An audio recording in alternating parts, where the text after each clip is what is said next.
Well done परिवार आप लोगों का स्वागत करता है। मेरे प्यारे बच्चों, आप लोग कैसे हैं? ठीक ही होंगे।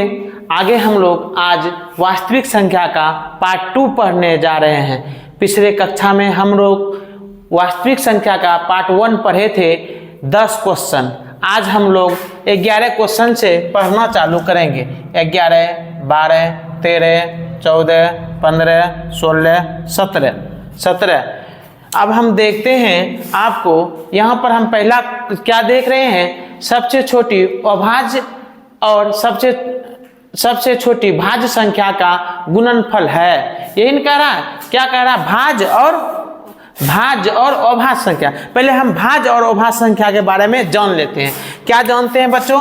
पहले हम अभाज्य संख्या के बारे में।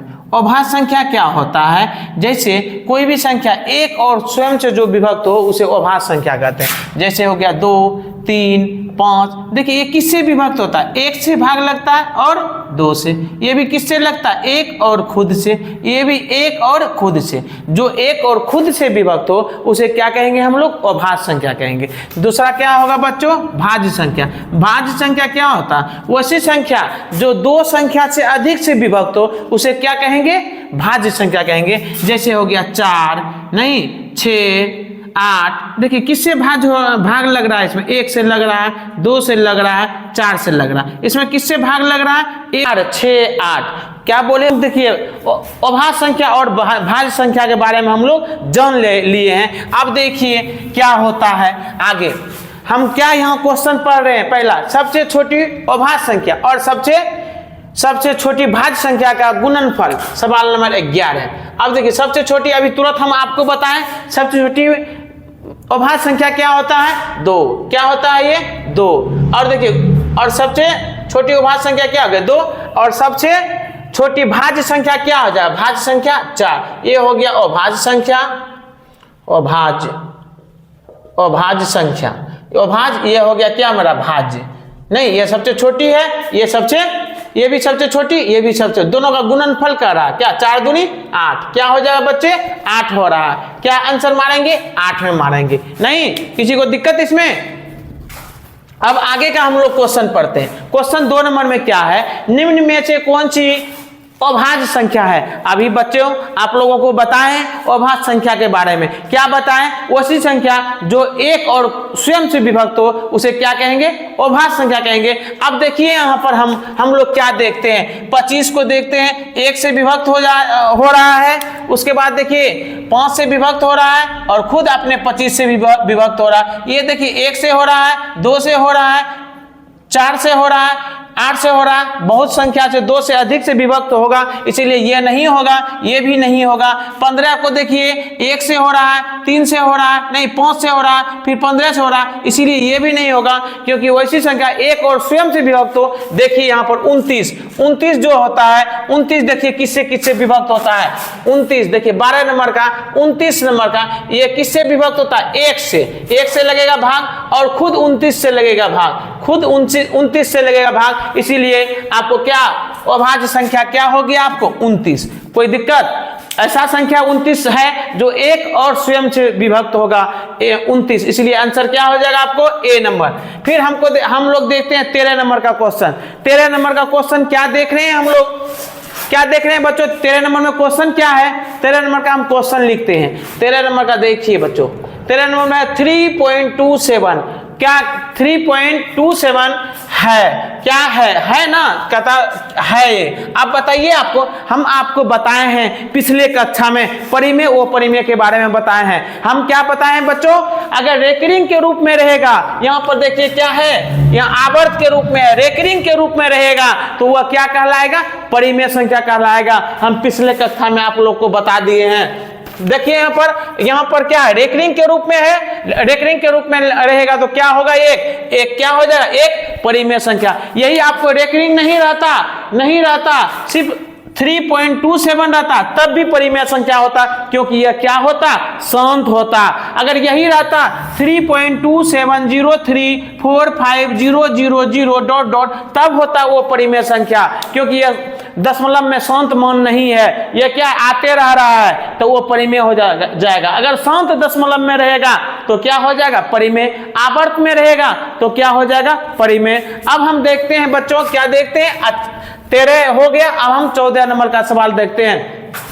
14 नंबर का क्या कह रहा है, 11/15 का दशमलव प्रसार होता है। 14 नंबर में क्या सवाल है आपको बच्चों, तो 11/15। तो हम क्या बताएं, शांत व अशांत ढूंढने के लिए हम पिछले कक्षा में आप लोग को पढ़ाए हैं। क्या पढ़ाएं पिछले कक्षा में, अगर पहले हम क्या करते हैं, इसको कटा कर छोटा रूप लाते हैं। अगर छोटा रूप लाने के बाद तो हर का क्या करते हैं, हम गुणनखंड करते हैं। देखिए ये कट रहा है बच्चों, नहीं कट रहा है ना, तो नहीं कट रहा है तो नीचे हर का क्या करेंगे, हम लोग गुणनखंड करेंगे। गुणनखंड देखिए 15 है ना, 15 का गुणनखंड कीजिए, क्या हो जाता है, 3 3 × 15, क्या टूट जाता है 15 का। 15 को हम क्या तोड़ सकते हैं, 15 को हम तोड़ सकते हैं 3 × 5। हम आपको क्या बताएं, शांत में अगर 2 आएगा सिर्फ तो शांत होगा, 5 आएगा तो शांत होगा, 2 5 का गुणनफल आएगा तो शांत होगा। इसके अतिरिक्त कोई भी आएगा, 2 5 के अतिरिक्त कोई भी, तो क्या हो जाएगा, वो शांत हो जाएगा। देखिए यहाँ 5 आ रहा है गुणनखंड, फिर क्या आ गया, 3 आ गया, नहीं आ गया 3, तो जब 3 आ जाएगा तो क्या होगा, वो शांत होगा, क्योंकि 2 और 5 के अलावा में और दूसरा नहीं आना चाहिए। तो ये क्या हो जाएगा, आपको क्या हो जाएगा, वो शांत। क्या हो जाएगा, वो शांत। अगर हम मेरा ये 3 नहीं आता तब शांत होता, मगर 2 और 3 5 के बाद क्या आ गया, 3 आ गया, 3 आ गया, 2 नहीं आया, क्या आ गया, 3, तो क्या हो गया मेरा, वो शांत हो गया। नहीं, अब हम तीसरा देखते हैं, किसी धनात्मक पूर्णांक a और b के लिए बहुत VVI क्वेश्चन है।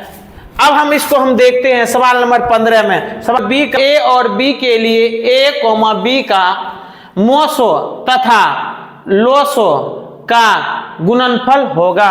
अब हम देखिए ए और बी का निकालिए, पहले हम HCF निकालते हैं। ए का क्या होगा, a × 1, बी का निकालते हैं, क्या हो गया मेरा, a × b × 1, गुणनखंड हुआ। अब दोनों जो मिलता है वो HCF होता है, क्या होता है, HCF क्या हो गया मेरा, 1। और फिर देखिए अगेन, फिर इसका LCM लेते हैं, LCM लेते हैं a और b का, नहीं कट रहा तो दोनों को गुना कर देते हैं, क्या हो गया LCM क्या हो गया, a × b। अब कहता है दोनों का गुणनफल, क्या चीज का, मोसो का, ये हो गया मोसो, क्या हो गया HCF गुना LCM, यही ना है। HCF क्या है मेरा, 1 है, गुना ये क्या LCM क्या, a × b, गुना करिएगा तो a गुना क्या हो जाएगा, a × b, क्या आंसर आ जाएगा, C नंबर, क्या हो जाएगा, a × b। देखिए बच्चों क्या कह रहा है, किसी धनात्मक पूर्णांक a और b के लिए a और b का मोसो तथा लोसो का गुणनफल होगा।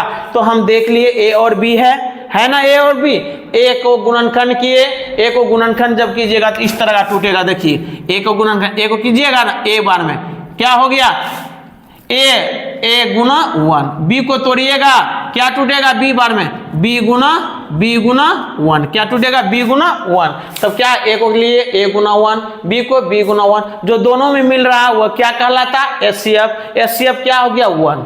LCM जब नहीं कट रहा है, नहीं कुछ से कट रहा है, दोनों गुना हो जाता। अब देखिए ये हो गया LCM, ये हो गया HCF, दोनों गुना कर दिए, क्या हो गया, a × b। ऑप्शन नंबर क्या हो जाएगा आपको, C नंबर। फिर हम आगे देखिए सवाल नंबर क्या देखते हैं, सवाल नंबर 16 देखते हैं। नहीं, सवाल नंबर हम लोग क्या देखते हैं, 16 में देखिए बच्चों क्या है, 16 में क्वेश्चन कर रहा है, भाज्य A और भाजक B के लिए A = BQ + R में R के लिए कौन सा सत्य है, कौन सा सत्य होगा। एक बार जानिए बच्चों, एक बार हम लोग जानते हैं, इसमें जो सवाल है, इसमें कितना सवाल है, A और B, क्या देख रहे हैं बच्चों 16 नंबर में। अभी हम फिर ये आंसर A नंबर में क्या है, 0 से बड़ा या बराबर R का वैल्यू इससे बड़ा या बराबर B का वैल्यू, 0 से बड़ा R का वैल्यू इससे बड़ा या बराबर B का वैल्यू। नहीं, C में देखिए 0 से बड़ा या बराबर R का वैल्यू इससे बड़ा B का वैल्यू, D बराबर R बड़ा है किससे, B से। देखिए जब एलोगेथन मेथड जब हम पढ़ते हैं एक्सरसाइज 1.1 में क्या होता है, 0 से बड़ा या बराबर किसका वैल्यू हो जाएगा, 0 से बड़ा आर का वैल्यू, इससे बड़ा बी का वैल्यू, यही होता है। जब एलोगेशन मेथड पढ़ाएंगे आपको, बुक पढ़ाएंगे तो यही होता है, 0 से बड़ा या बराबर किसका वैल्यू, आर का, इससे बड़ा कौन हो जाएगा, बी का वैल्यू। ऐसा ऑप्शन है, सी नंबर में ऑप्शन है, क्या नंबर में है, सी नंबर में, सी नंबर में मार दीजिएगा। ठीक, आगे का देखिए, आगे का है संख्या 0.32 को p बटे q के रूप में, जहां p और q पूर्णांक है, q नॉट इक्वल टू 0 लिखा जा सकता है। अब देखिए इसको क्या लिखा जाता है, ये भी परीक्षा में एक क्वेश्चन रहता है, बोर्ड एग्जाम में इस तरह का टाइप में एक क्वेश्चन रहता है, आपको सीखना बहुत जरूरत है ये क्वेश्चन। बुझिए ये क्वेश्चन रहेगा ही बोर्ड एग्जाम में, 100% गारंटी है। अब क्या है सवाल आपको, 17 नंबर में सवाल क्या है आपको, 0.32 इसको कहता है क्या, आपको क्या p बटे q के रूप में लिखने के लिए। आप देखिए p बटे q के रूप में लिखिए, आप 9 क्लास में पढ़े होंगे, जब ये सवाल 9 क्लास में भी आपको मिला होगा। तो हम देखिए, अगर नहीं पढ़े देखिए हम समझा देते हैं आपको। क्या है आपको देखिए क्या होता है यहाँ पर, 32 है ना, 32 कितने पर रेकरिंग है, 2 पर रेकरिंग है, तो क्या हो जाएगा 2 × 9, जितने पर रेकरिंग रहता है उतना 9 हो जाता है, जितने पर रेकरिंग होगा उतना 9 हो जाएगा। तब कितने पर रेकरिंग है, 2 गो पर रेकरिंग है, इसीलिए आंसर क्या हो जाएगा आपको 32/99 ये हो जाएगा। मगर और हम क्या देखते हैं, और हम क्या देख रहे हैं यहाँ पर 32 बटे क्या है 99 है, इसको और हम दूसरे और हम इसको क्या कर सकते हैं, सवाल अगर दे दिया जाए 2.324 पर रेकरिंग, इस तरह का दे दिया जाए तो हम क्या करते हैं, इस तरह का अगर सवाल दे दिया जाए तो हम लोग क्या करते हैं, 324 बटे 2 पर रेकरिंग है, 2 × 9 लिख देंगे। और कितना पर रेकरिंग नहीं है, दशमलव के इधर देखते हैं कितना अंक पर रेकरिंग नहीं है, 1 अंक पर रेकरिंग नहीं है, 1 0, और कितना अंक पर रेकरिंग नहीं है वो घट जाता है, क्या करेंगे इसको घटा देंगे, बटे क्या हो गया 990 हो जाएगा। अगर फिर इस तरह का क्वेश्चन रहे, या आपको दूसरा तरह से इस तरह 2.456 पर रेकरिंग रहे, तो इसको हम कैसे लिख सकते हैं, पहले हम देख रहे हैं बच्चों कितने पर रेकरिंग है, कितने पर, 2 गो पर रेकरिंग है, 2 × 9 लिख देंगे। अब इधर कितना पर, दशमलव के इस पार देखिए कितना पर रेकरिंग नहीं है, 1 पर रेकरिंग नहीं है, 1 0। अब हम देखते हैं कितने पर, अब देखिए दशमलव के इधर देखेंगे रेकरिंग कितने पर नहीं है, और देखेंगे कितना पर, आप दशमलव का इधर बड़ा भी लेंगे, अब कितना पर नहीं है 24 पर, इसमें 24 घटा देंगे। इसको घटाने के बाद अब बटे 900 क्या हो जाएगा 90, और इसको घटा कर लिख देंगे, वही हो जाएगा। हम लोग 18 नंबर अब चलते हैं, 17 तक तो हो गया है, 18 तक जाते हैं। 18 में क्या करा, 3 + √3 × 3 - √3 एक परिमेय संख्या है, परिमेय संख्या है या नहीं देख लेते हैं पहले हल करके इसको। कितने नंबर का, 18 नंबर का हल करते हैं। क्या है 3 + √3, उसके बाद क्या है 3 - √3 देख लेते हैं। देखिए ये क्या हो गया, आप जानते हैं क्या होता है, ये हो गया a + b, और ये क्या हो गया a - b, a + b × a - b क्या होता है a² - b², ये क्या होता है आपको फार्मूला होता है, बैठा दीजिए। तो a² - b, a की जगह पर 3, 3 पर स्क्वायर, माइनस b की जगह पर क्या है √3, √3 पर क्या होगा स्क्वायर, √3 पर क्या हो गया स्क्वायर, 3 × 9, √3 × √3 3, घट गया क्या हो गया 6, क्या हो गया 6, 6 क्या है परिमेय संख्या, क्या है 6 परिमेय संख्या। तो इसमें क्या मारेंगे, कहता परिमेय संख्या है या नहीं, तो है, तो लिखेंगे हाँ परिमेय संख्या, क्योंकि यह रूट के रूप में नहीं आया, 6 निकला, इसलिए यह क्या है परिमेय संख्या। अब हम आगे का सवाल देखते हैं। आगे का सवाल नंबर हम लोग देखते हैं 19, कितने देखते हैं 19 नंबर का देखते हैं। 19 नंबर में देखिए क्या कह रहा है 1.34, इसमें देखिए रेकरिंग नहीं है, सिर्फ दशमलव है, जैसे हम लोग बचपन में पढ़े थे, सीधा दशमलव क्या करेंगे उड़ाएंगे, तो 1 आता है, 2 अंक है, 2 को 0 आएगा, क्या आ जाएगा 2 को 0 आ जाएगा। इस तरह का आंसर है नहीं है, तब इसको क्या कीजिए आप लोग, इसको कटाइए, इसको कटाइए तो क्या हो जाएगा, इसको कटाइएगा तो क्या हो जाएगा, ये क्या हो गया 50, ये क्या हो जाएगा 6, नहीं ये क्या हो गया 7, क्या हो गया आपको 67/50। अब नहीं देखिए 67/50 कितने नंबर में है कितने नंबर में है, बी नंबर का। आंसर क्या हो जाएगा आपको, बी। देखिए हम लोग ये इसमें रेकरिंग के रूप में नहीं था, इसीलिए यहाँ पर क्या किए हम 9 नहीं लिए। फिर देखिए सवाल नंबर 20, सवाल नंबर 20 देखते हैं हम लोग। 20 नंबर का सवाल क्या है, 20 नंबर का सवाल देखते हैं हम लोग।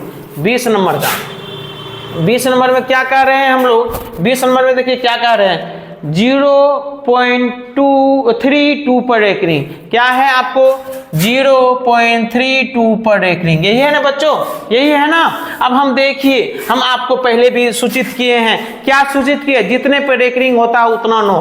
देखिए यहाँ पर 32 दशमलव, यहाँ देखिए कितने पर रेकरिंग है, एगो पर रेकरिंग है, एगो 9 हो गया। दशमलव के इधर देखिए, दशमलव के इधर कितने पर रेकरिंग नहीं है, एगो पर नहीं है, तो क्या होगा 0। और क्या देखिए कितने पर, और नहीं जो रहता वो घट जाता, नहीं जो रहता वो घट रहता। 32 में 3 घट गया, क्या हो गया 29, 29 बटे क्या हो गया 90, क्या निकल गया 29 बटे 90। देखिए क्या सवाल हो जाएगा आपको, सवाल नंबर क्या हो गया, बी। क्या हो जाएगा सवाल नंबर बी। अब देखते हैं सवाल नंबर हम लोग 21 चलते हैं। सवाल नंबर क्या चलते हैं हम लोग, 21। 21 में देखिए, 21 में क्या हम लोग देखते हैं, 223.43 पर रेकरिंग, यही है ना। तो हम क्या देखते हैं, दशमलव, अब इसको हम पी बटे क्यू के रूप में लेते हैं।